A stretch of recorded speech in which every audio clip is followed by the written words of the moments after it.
Hello, and welcome to the latest episode of the Low Budget Review Show. I am your host, Eric Smith.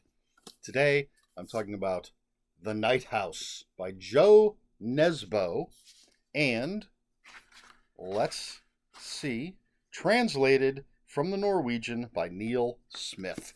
And this is from a publisher who apparently doesn't want to put their logo on the book. This is from somebody, Alfred A. Knopf, whatever book company that is. So, The Night House, Jo Nesbo. Our main character is 14-year-old Richard. Last name I'm not going to try to pronounce. And one day, he's out with a friend, and that friend gets sucked into a telephone. And police want to know what the hell's going on. And then some other stuff starts happening. Police really want to know what's going on. And that's your nutshell. That's what I'm giving you. So for the too long didn't watch crowd, I gave this book 3 out of 5 stars.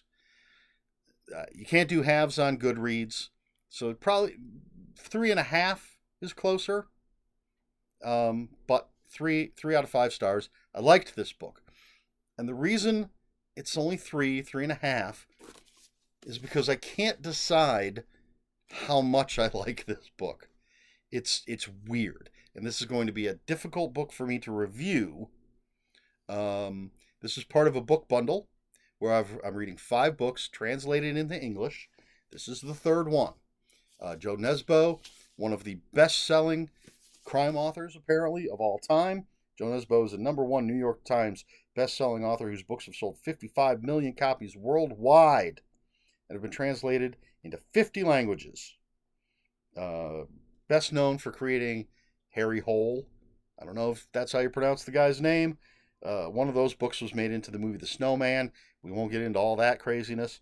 But this is his first, as far as I know, his first horror novel.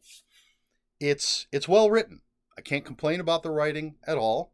And I mentioned this in one of the other videos about translated books. I'm not going to get into his writing versus the translation and how it affects the writing and story and all of that, because I don't know.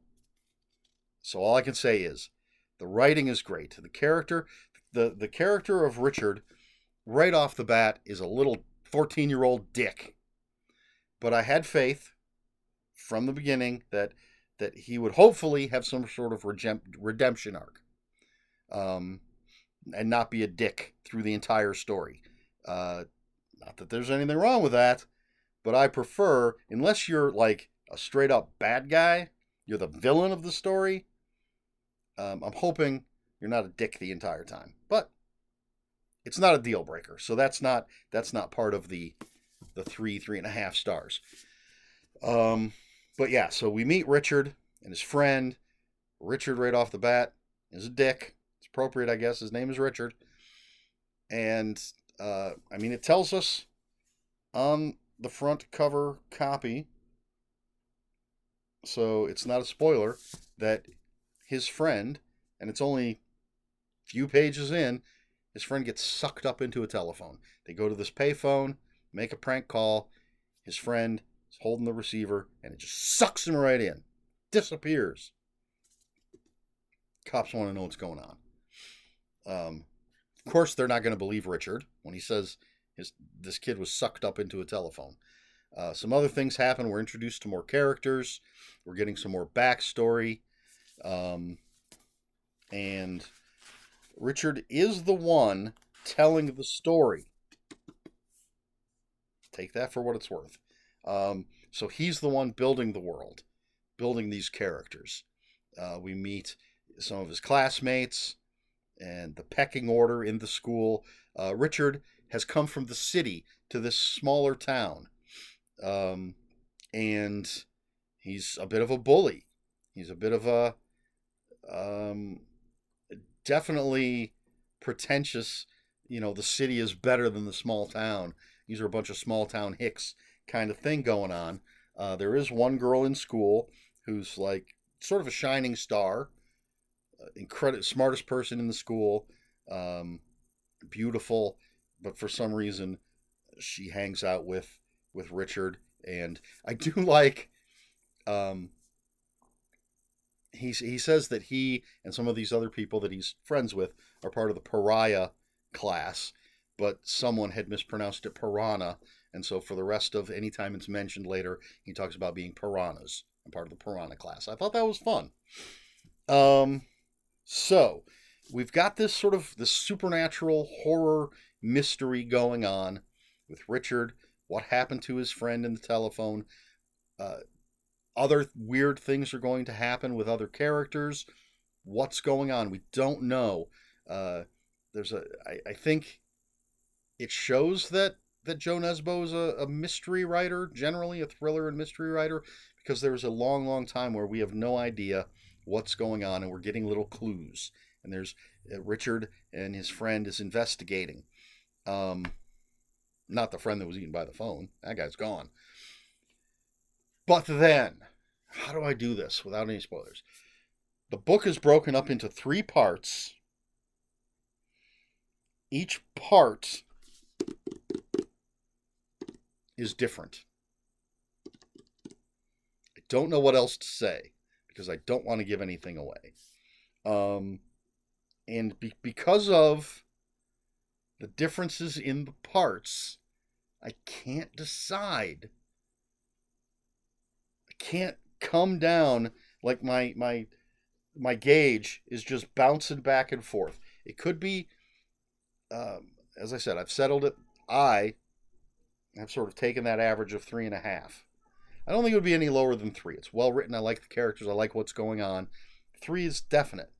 But it could go up to 4, 4.5 if I could gauge my feelings, if I could settle on how I feel about certain things that happen in the narrative.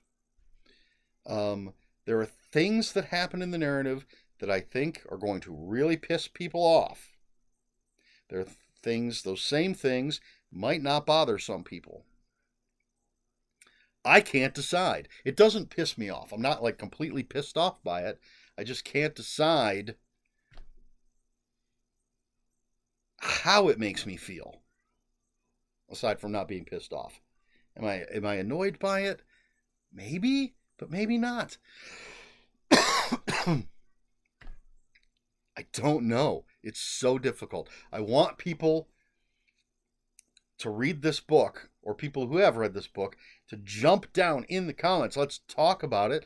Tell me how you feel.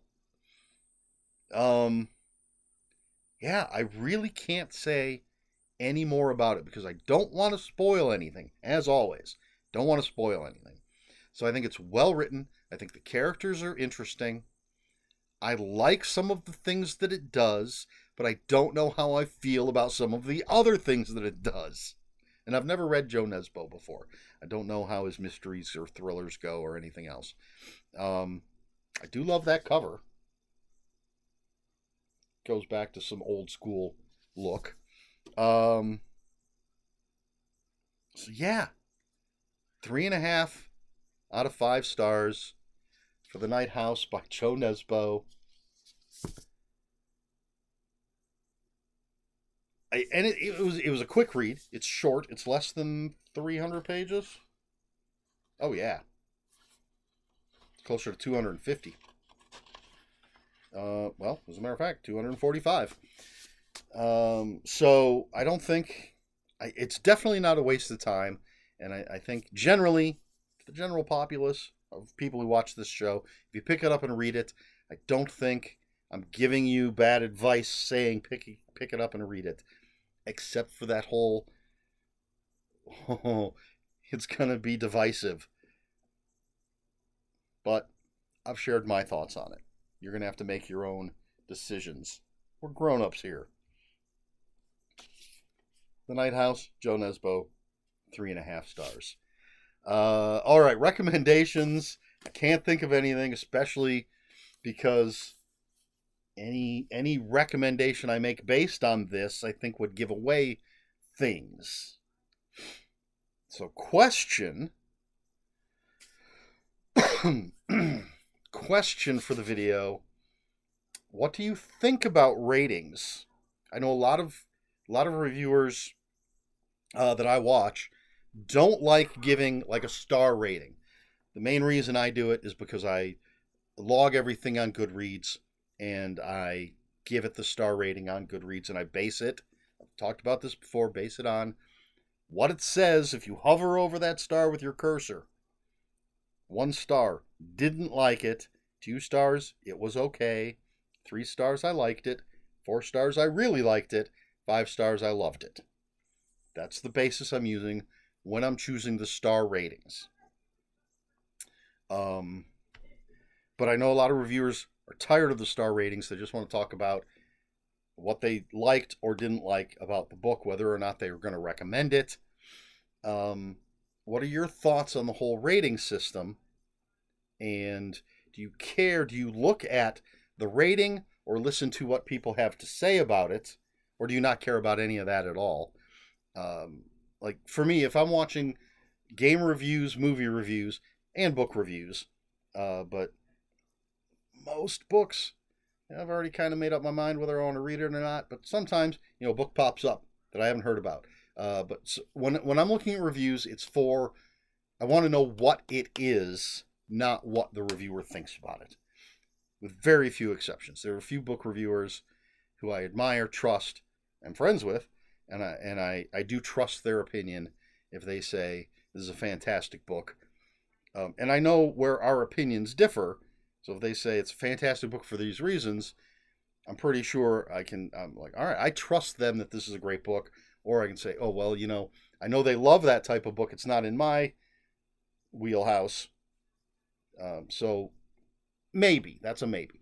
But especially when it comes to like movies and games, and especially games, I just want to know what it is. I don't care what Tom Vassell, especially Tom Vassell, thinks about the game. Just show me the game. So what are your thoughts as far as that? Reviews, actual reviews, rating system. Just your general thoughts. Let me know in the comments below. If you have any comments, questions, or corrections, please put those in the comments below. Comments are open for spoilers. Just post a spoiler warning. Try to be polite here. The Low Budget Review Show. Please like, share, and subscribe. All the usual YouTube stuff. If you'd care to follow me on other social media, I'll have links for my Instagram and Bluesky in the description below. And that's it. This has been the Low Budget Review Show. I have been Eric Smith, and until next time, read more books.